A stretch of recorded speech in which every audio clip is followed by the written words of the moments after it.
So we have another visiting guest. Michele Tana is coming here from UCSF. I've known Dr. Tana now for a number of years. She's an incredible advocate for patients, well known for her interest in thinking about social determinants of health. And we talked a little bit about this morning with Dr. Nephew. Dr. Tana has a lot of experience and interest in understanding different populations of autoimmune hepatitis patients. And I think one thing that is clear, and you'll learn more, is that patients with AIH are so different. And in fact, we see differences across race, we see differences across age, we see differences across gender. And so I'm delighted to have Dr. Tana come talk to this point even more clearly than I can. If you'll join me in welcoming Dr. Michele Tana from UCSF.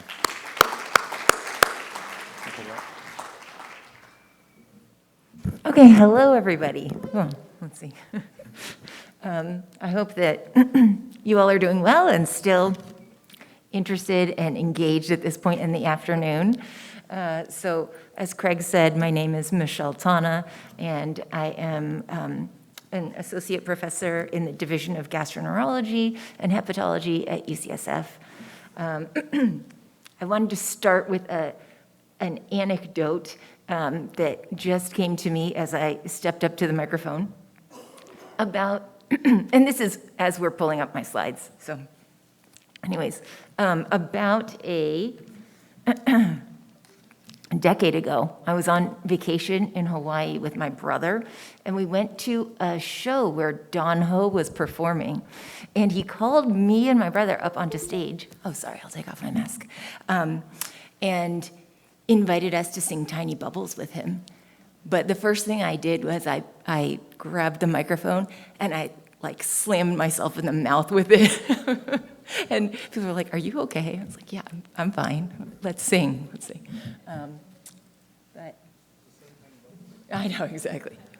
The other thing I'll share is that Dr. Samala and I trained together at the NIH about a decade ago. So it's great to see Naharika, and loved the talk. Okay, thanks, Elsie. All right. Sounds good. All right, so today we're going to talk about health equity in autoimmune hepatitis. This is an overview of the presentation. So we'll talk about health disparities in autoimmune hepatitis, some of our findings in San Francisco and nationally.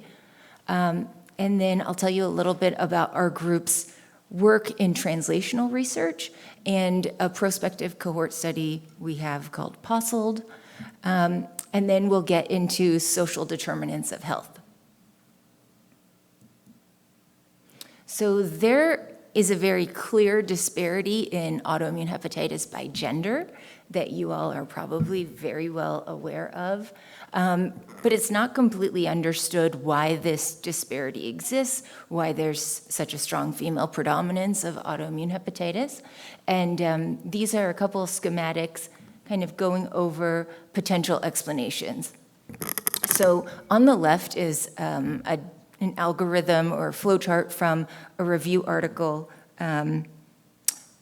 about autoimmune diseases in general. And you can see that it's sort of the classic explanation of genetics, but also epigenetic changes with environmental factors affecting potentially susceptible genes, with modification by hormones, sex hormones, and neuroendocrine factors, leading to an immune response, potentially to an endogenous or exogenous antigen, and then loss of tolerance and autoimmunity.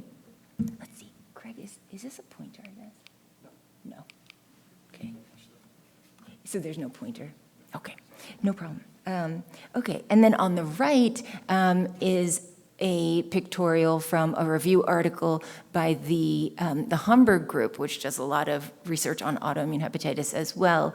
And that was about gender disparities in autoimmune liver diseases in particular. So you can see number one up there shows the female predominance of PBC, AIH, and PSC. And we think that there's a role for hormones based on changes in the disease during pregnancy. Also, a genetic component. There are different HLA genes that are known to affect disease course in autoimmune hepatitis. Possibly a role of sex chromosomes, which has been looked at more in PBC than in autoimmune hepatitis. And then in terms of environmental factors, xenobiotics have also been implicated. So that's chemicals people encounter in the environment, such as like nail polish or hair dye for women with PBC. So there have been some studies about that. And then the last slice of the pie there is the microbiome, which is also known to differ between men and women. So potentially that's playing a role, but again, I think that's another area of ongoing research. So now we'll just talk a little bit about terms. So health equity can be defined as achieving the highest level of health for everyone in society.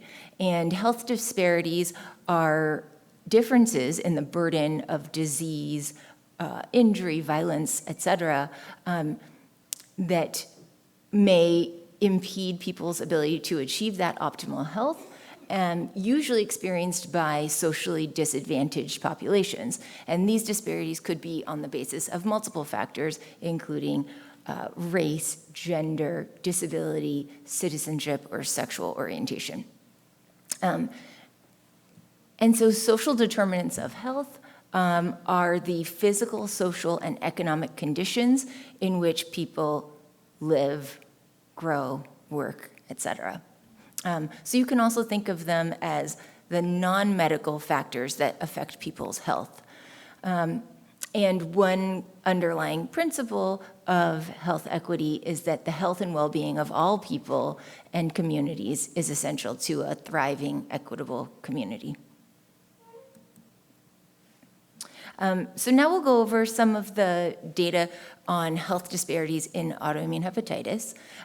So one population that has been documented to have a high burden of autoimmune hepatitis is the native Alaskan population, with a point prevalence of 43 per 100,000. And then based on a recent poster, an abstract presented at the American Association for the Study of Liver Diseases, that may be even higher.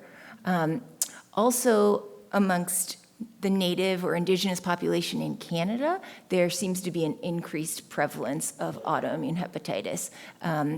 And there are a couple national databases from Canada showing a disproportionate burden of AIH in the First Nations communities there. And then there's another study from Manitoba where First Nations patients had worse markers of autoimmune hepatitis, higher bilirubin, but also more cholestasis, so maybe elevated alkaline phosphatase and more severe disease overall.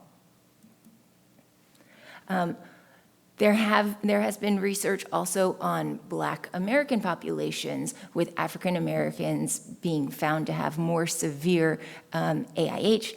These are some of the early small studies, one from Atlanta, one from Baltimore, showing that African American patients had an earlier age at presentation, a higher rate of cirrhosis on their first biopsy where they were diagnosed, and required higher amounts of prednisone to achieve remission. They tended to be younger, more symptomatic, had a higher rate of presenting with acute liver failure, a higher inability to achieve remission, so normalization of the liver enzymes and IgG level, higher rates of transplant referral, higher rates of mortality, and higher requirements for immunosuppression. The Latinx population has also been studied and found to have disparities in autoimmune hepatitis, again with higher rates of cirrhosis on the index biopsy when the patient is first diagnosed with the disease. And so in one small study from California Pacific Medical Center, 55% of the Latinx patients with AIH had cirrhosis at presentation, whereas 29 to 30% of the Asian and white patients had cirrhosis at presentation. Although the Latinx patients did have better survival overall, they had lower albumin levels and platelet counts, which goes along with the cirrhosis. And then in another study from Montefiore in New York, 50% of the Latinx patients with autoimmune hepatitis had cirrhosis. So again, higher than we would expect. Slide, sorry about that slide. So one question is, could there be differences, could there be regional differences in autoimmune hepatitis by race and ethnicity? So there's been a small study looking at Asian Americans in Hawaii using an administrative database that found incident autoimmune hepatitis with cirrhosis was associated with male sex, Black race, and Latinx ethnicity. And I'm sorry, the findings about the Asian Americans in Hawaii were that they had a later age at diagnosis, lower transaminases and INR, a higher albumin, and better response rates to AIH therapy than their white counterparts. Actually, Tess Bitterman, who I think is at this conference, published a paper looking at administrative database information in the United States, considering a diagnosis of autoimmune hepatitis, and then different racial groups and regions of America, and found that incident AIH, so that first occurrence or diagnosis of autoimmune hepatitis, and the concurrent diagnosis of cirrhosis was associated with male sex, Black race, and Latinx ethnicity. And then these maps, there's 4 maps, A through D, one for each of the listed racial ethnic groups. And in their study, using the administrative data, they found that the incidence of AIH varied geographically, but was different for different racial and ethnic groups. So somewhat surprising findings, and we could ask her what she thinks about that, but there's different possible hypotheses as to why that might be occurring. So this is some of the work that we've done at UCSF. When I joined the faculty about 10 years ago, my chief had told, she knew that I was interested in autoimmune hepatitis, and she told me, well, we have an interesting cohort of patients followed in our liver clinic who all happen to be Latina. So I think, this would be a great place for you to serve the community and do research on autoimmune hepatitis. And indeed, after a few years, that was pretty striking, the fact that in our clinic we had several patients with autoimmune hepatitis who were people of color.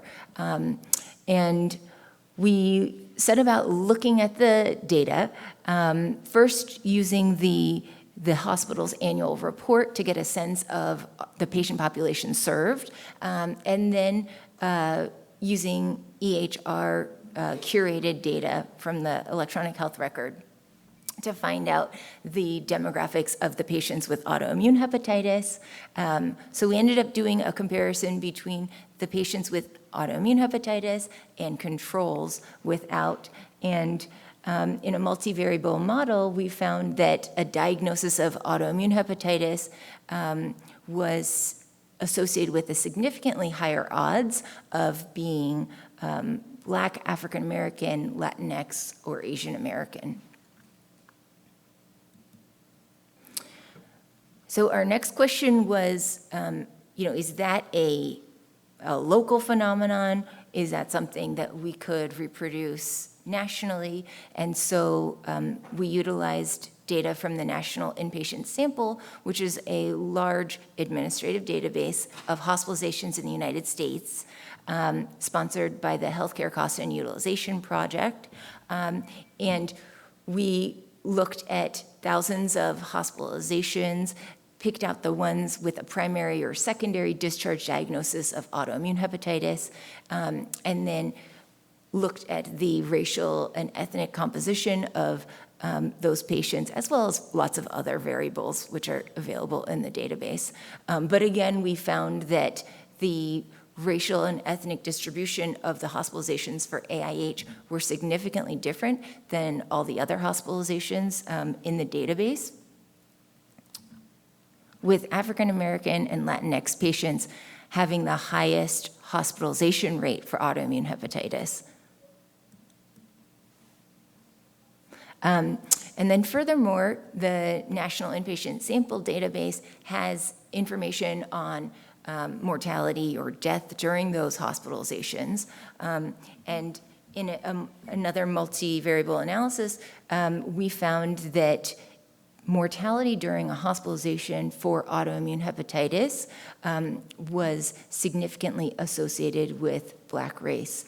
And so, you know, some people who are familiar with health equity research might not be surprised by that, but it's very disturbing, obviously. Left click. There we go. Okay. All right, so kind of on the heels of that work, you know, we wanted to look more into these racial and ethnic disparities in autoimmune hepatitis, and we at UCSF teamed up with researchers, scientists at the Chan Zuckerberg BioHub, which is a biomedical research institute in San Francisco, and Craig's team here at Indiana University. And, you know, our question was, why might these disparities exist? Could the answer also shed light on autoimmune hepatitis pathogenesis? And so we applied to multiple agencies and got rejected several times, but finally got a pilot grant from the American Association for the Study of Liver Diseases. And so in this pilot study, we were looking at transcriptomics or gene expression in blood from patients with autoimmune hepatitis. And so 100 patients with autoimmune hepatitis and controls from the GRACE cohort gave blood samples. Thank you, GRACE participants. And the RNA was extracted. Uninformative sequences were removed, and then that RNA was sequenced on the Illumina machine there in that picture. And here are some of the results. So in analyzing this great amount of data from RNA sequencing, we were able to narrow down all the genes to 9 that were able to accurately distinguish the blood samples from patients with AIH from the blood samples from the healthy patients.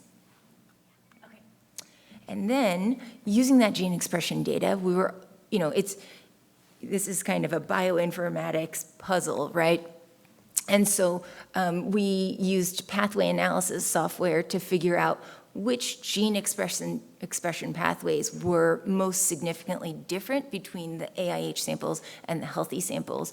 And so these were the top 10 pathways that were up or down regulated in autoimmune hepatitis compared to controls. And so you can see interferon signaling was one of the most significantly differentially expressed pathways, pointing to a role for the innate immune system. Another surprising finding from that work was that we were able to use the data based off of the sequencing of the RNA to do metagenomics, where you look for any evidence of non-human organisms in the RNA. And so we found that a handful of the autoimmune hepatitis blood samples had little bits of virus from a virus called PEGI virus. It used to be known as hepatitis G. You know, we have obviously hepatitis A, Hep B, Hep C, but there's a hepatitis G virus that is not thought to be, not thought to cause disease, and then its name was changed years ago to PEGI virus. So that was another kind of intriguing finding. And so after doing that pilot study, that also was motivation to develop our own prospective cohort study at UCSF. And so we started this back in 2017, 2018. It's called Prospective Observational Study to Understand Liver Diseases, or POSLD.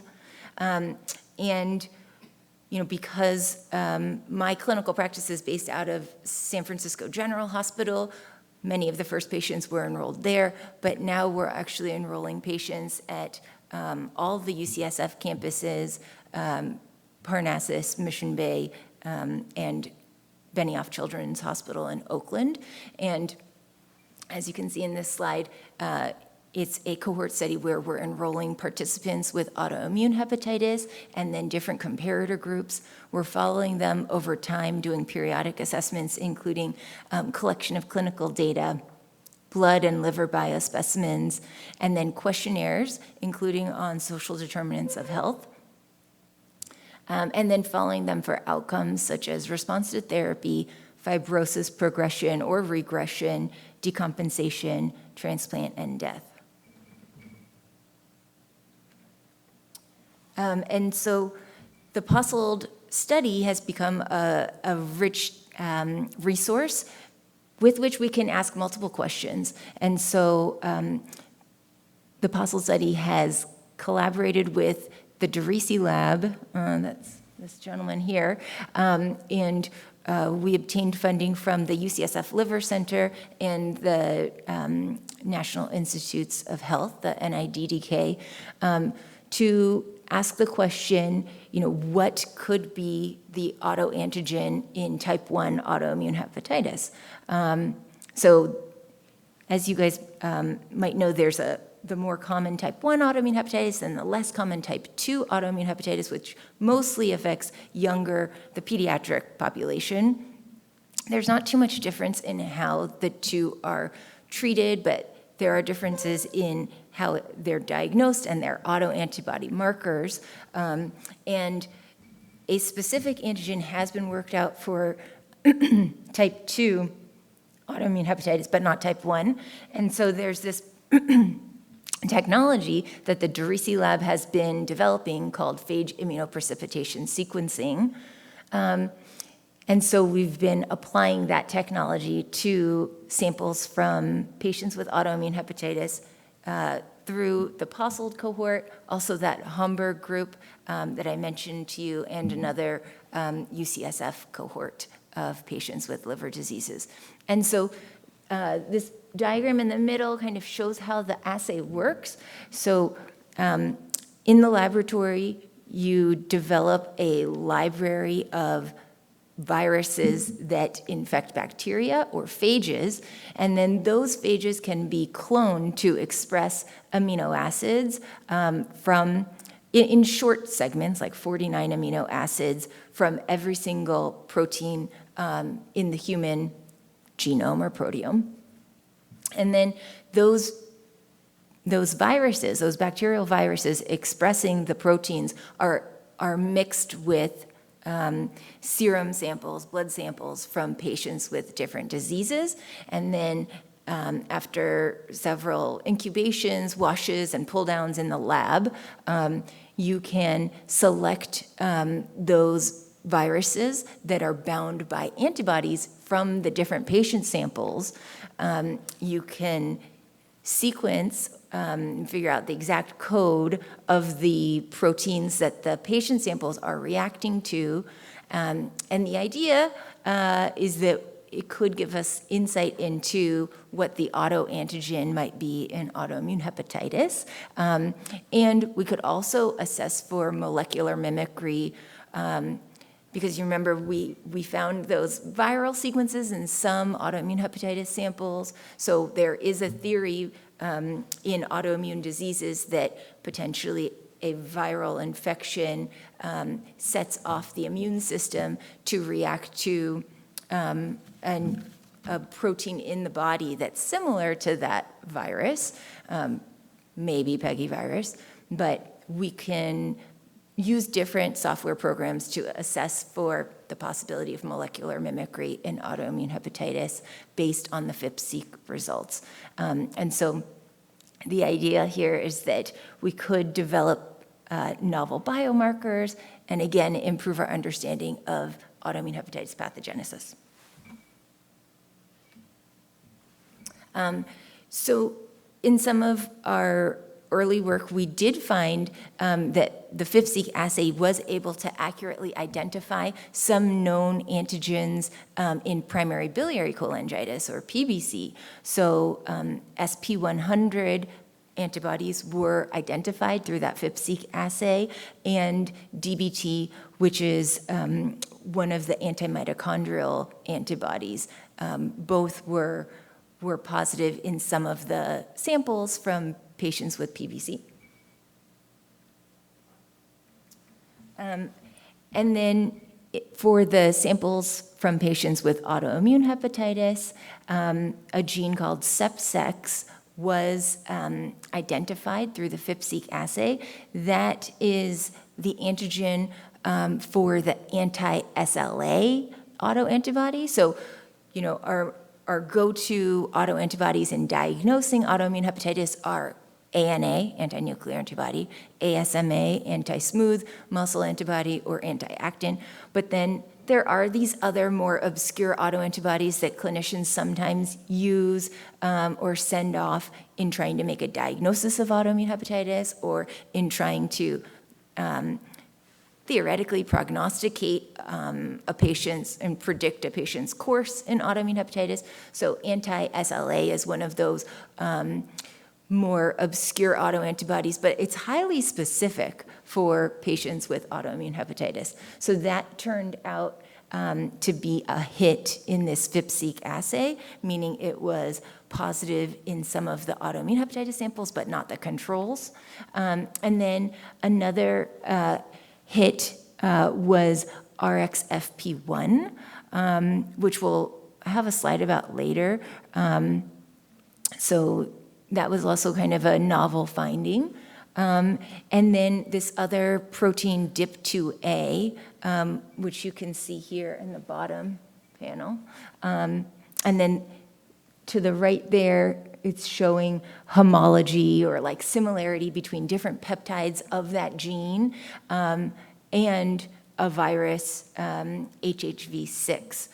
So I'm trying to think, do we have another slide? Okay, so the DIP2A finding, again, kind of raises this question of molecular mimicry. HHV6, human herpes virus 6, has been studied by the Hamburg group, but it didn't really pan out.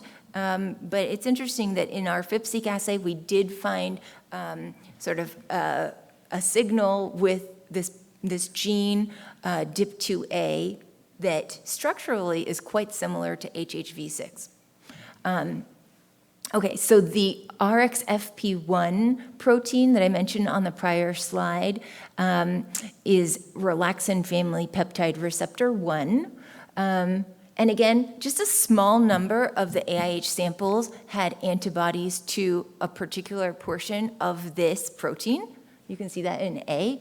And this protein is a cell surface receptor, right? So it's on the surface of some cells, and it's triggered by this protein called relaxin 2, and sets off a molecular pathway that is anti-fibrotic, right? So fibrosis being the scar tissue that you guys know about. And then, so in theory, it's possible that some patients with autoimmune hepatitis have an antibody to that portion of the receptor that interferes with an anti-fibrotic effect and therefore might actually promote fibrosis. And so B, C, and D are other laboratory experiments kind of validating that FIP-seq finding and looking for a functional effect of the antibody.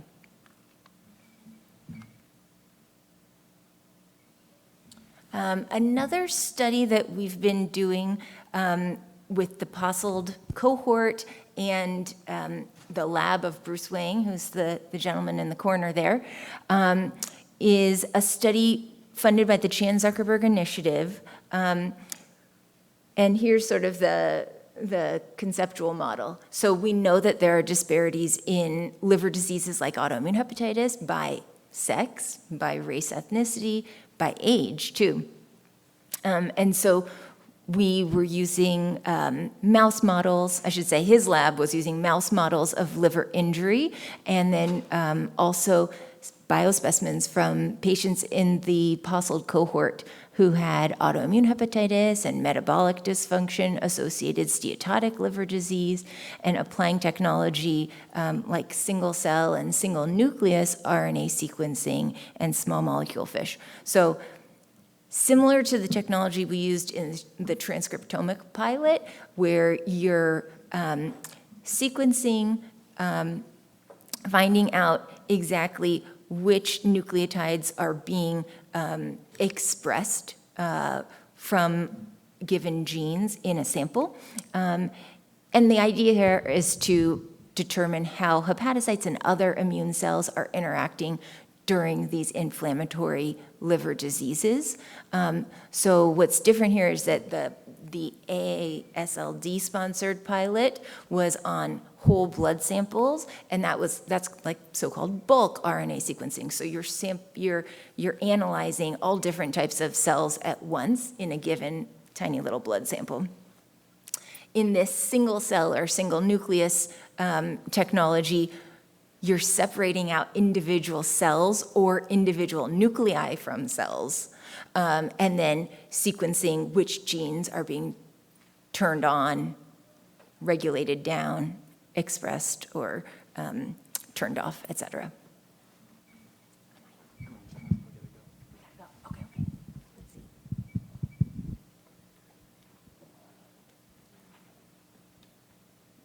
All right. That's a summary, but hopefully you guys have been paying attention. Okay, can we do the polls? Let's see. No, maybe not. Let's cut those. Okay. Sorry, just for time. Okay, I'll just go straight to the S2H study, yeah? Yeah, Okay. go for it. All right. So Craig and Aaron and the AIHA and POSSLed are now teaming up. So we are asking for your guys' collaboration as we're turning our attention more to social determinants of health. So you can see here, again, the physical domains, social domains, and economic domains of social determinants of health, which could play a part in some of the disparities that we've documented and may also give us information, again, about what is causing autoimmune hepatitis.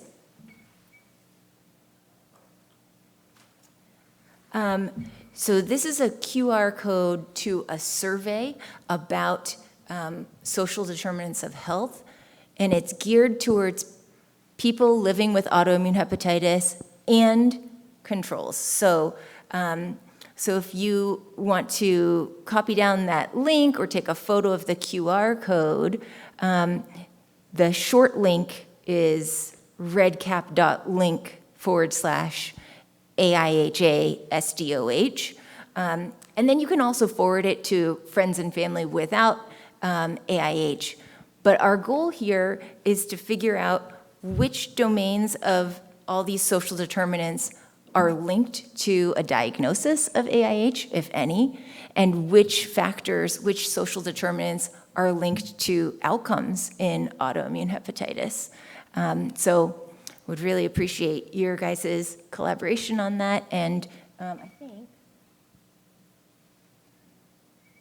I want to thank, of course, all the people who've done this, this research. Thank you. Thank you, Dr. Tana. Just for the observance of time, we're going to move forward. Dr. Tana will be here tomorrow. You can ask your questions. The Social Determinants Health Survey, we'll figure out a way to post this as well. We'll be doing it on our social media channels as well. Just one key point from Dr. Tana's talk. So this word pathogenesis, why does it matter how we understand this disease comes to fruition? And I think the ultimate kind of distilling some of those points down is better treatments. If you know how the disease works, maybe then you can impact this disease better. And it goes back to this idea of better therapies and or steroid-sparing therapies too. So Dr. Tana, thank you so much. That was great.